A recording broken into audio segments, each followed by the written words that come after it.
Voting issues. What's the problem and how do we solve it? This video will explore the way voting is valued in our society. Voting has always been an issue in America since its founding in 1776. This will explore how policies and laws symbolize the disproportion in America and how voting culture affects minorities and young people. We will delve into how the various social categories are affected by laws and policies and how the ideal culture and real culture of voting differs. Because America is held at such a high standard because of the privilege of voting equality, you would expect voting to be a norm, but it is often taken for granted. Subcultures of race and political affiliation have divided the country and have changed the evolution of America. In 1776, shortly after America was founded, voting was controlled by individual state legislators. Only men aged 21 and over were allowed to vote. In 1870, the 15th Amendment was passed, which was supposed to eliminate racial barriers to Americans, but failed to do so. In 1920, women gained the right to vote. In 1924, Native Americans were granted the right to vote. In 1964, the Civil Rights Act was passed, which allows all men and women, regardless of race, religion, or education, the right to vote. In 1971, the legal voting age was lowered from 21 to 18. And in 2016, more than 133.3 million people voted in the presidential election. The Voting Rights Act of 1965 was signed into law by President Lyndon B. Johnson, which outlawed discriminatory voting practices. The three main points of this act were that the right to vote cannot be denied on the basis of race or color, that this act would uphold the ability to enforce the 15th Amendment, and that citizens could not be denied the right to vote for failed compliance with devices such as literacy tests or poll taxes. From members of both parties as the president sets to work. It is work. He uses nearly 100 pens to affix his signature and date. Souvenirs go to Republican leader Everett Dirksen and Democratic whip Hubert Humphrey. The president seems to have mastered the art of just touching each pen to the paper.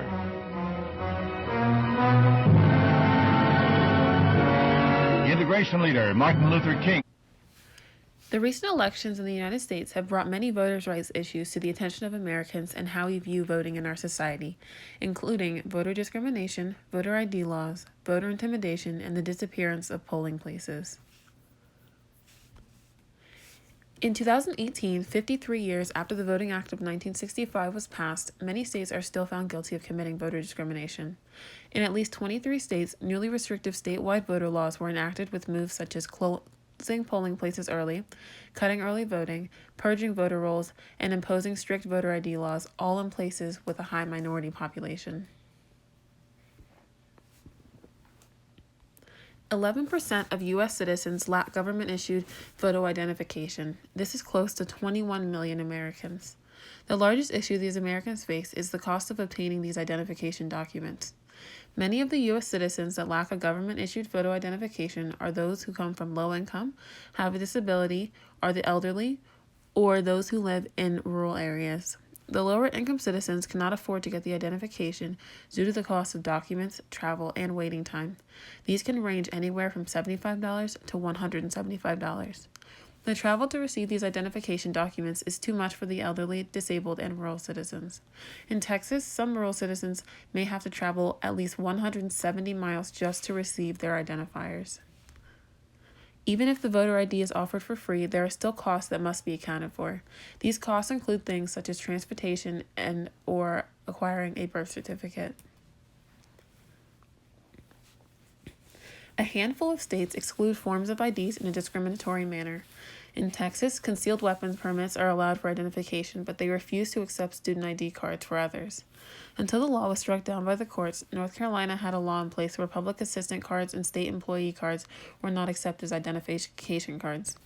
These cards were mostly held by minorities seeking to vote. Until recently, Wisconsin had a voter law where they accepted active military duty cards but rejected Veterans Affairs cards for identification. Minority voters lack IDs more often than majority voters. Up to 25% of African American citizens of voting age lack an acceptable ID compared to 8% of whites.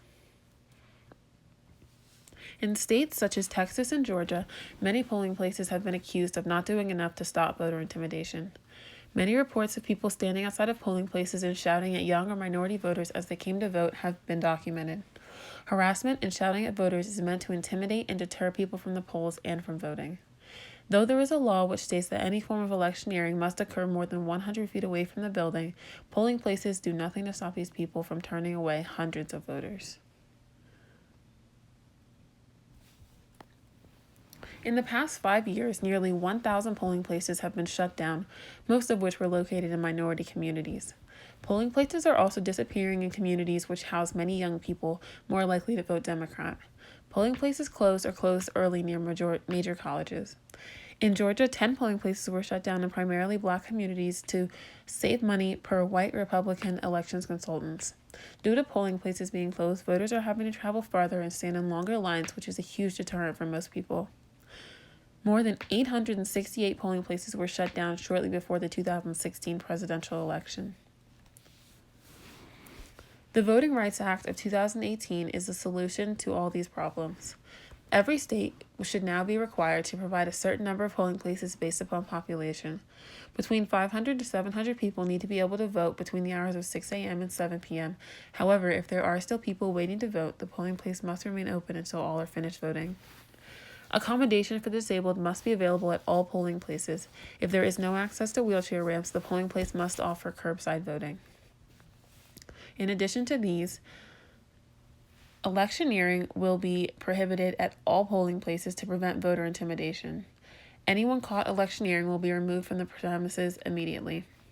Any form of ID with a picture and name matching the person will be an acceptable form of ID at all polling places.